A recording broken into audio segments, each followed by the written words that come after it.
Welcome to video lecture on airport planning based on site selection.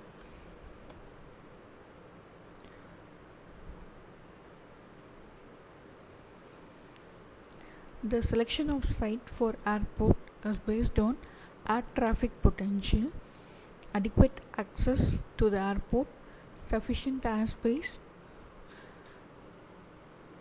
sufficient land, atmospheric and meteorological condition, availability of land for expansion, and availability of utilities. Site selection for airport depends on atmospheric and meteorological condition, availability of land for expansion, availability of utilities, development of surrounding areas, economy of construction, ground accessibility, presence of other airports, regional plan, soil characteristics, surrounding obstructions, topography, use of airport.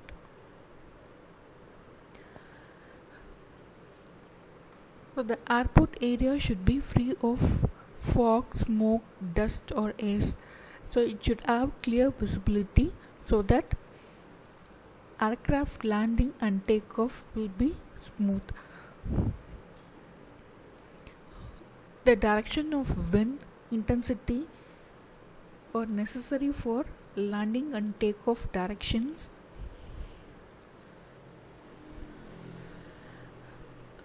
So the availability of land for expansion. So in case if the traffic volume increases in near future, so sufficient land should be available for future expansion of runway and other utilities in the airport. And available utilities in the airport: sufficient water for the passenger, power, sewerage system, communication, etc. And the development of surrounding area. So we have zoning laws which states what are the different areas or restriction criteria around 4.5 kilometer radius of the runway.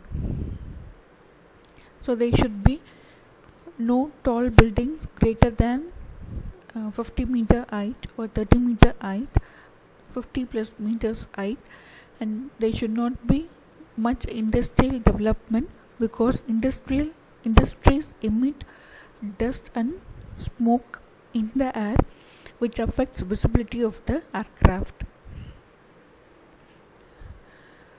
So there are height restriction and industrial restriction, and also the agriculture land.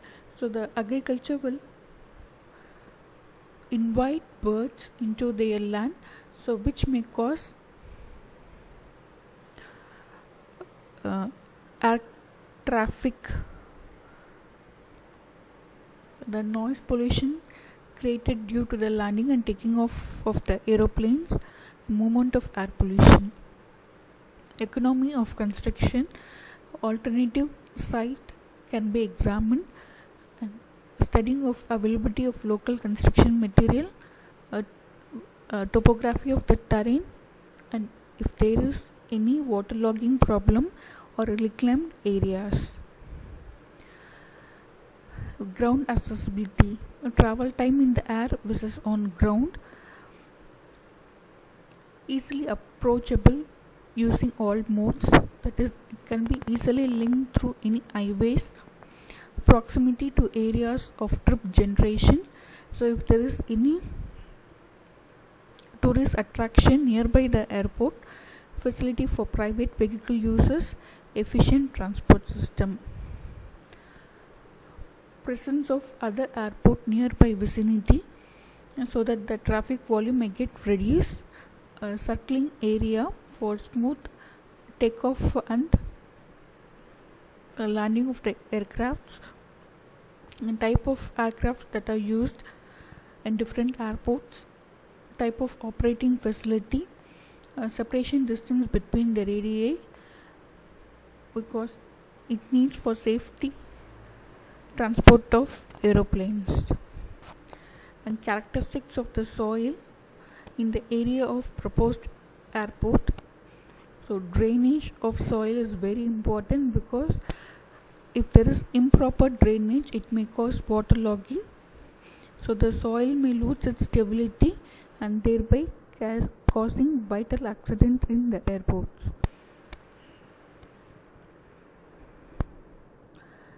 If not there, we have to improve the stability of the soil.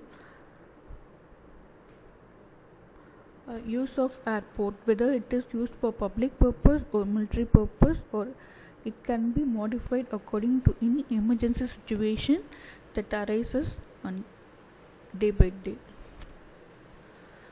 Surrounding area abstraction. So it is governed by zoning laws. So the tall trees which are growing should be cut off, and no construction of high-rise building near the area should be allowed. Airport size. The size of the airport depends on the elevation of the airport, meteorological conditions, performance characteristics of aircraft, and volume of the traffic. The performance of any airplane varies at different altitudes due to the variation in the temperature and density of the air. Higher the height, the smaller will be the density of the air, and consequently the greater runway length will be required. The direction of the wind and its velocity will decide the number of runways and their configuration or arrangement. The increase in temperature results in decrease of air density, and hence on an odd day the aircraft will require a considerable larger run before taking off. The knowledge of the performance characteristics of the aircrafts likely to use the airport is most essential in determining the runway length. The aircraft requiring the longest run in landing or taking off will decide the length of runway in particular direction. The volume and character of air traffic at the airport will have influence on the number of runway required, the arrangement of taxiway and size of ramp, etc. The size of the airport is such that peak hour traffic is easily and conveniently accommodated. Thank you.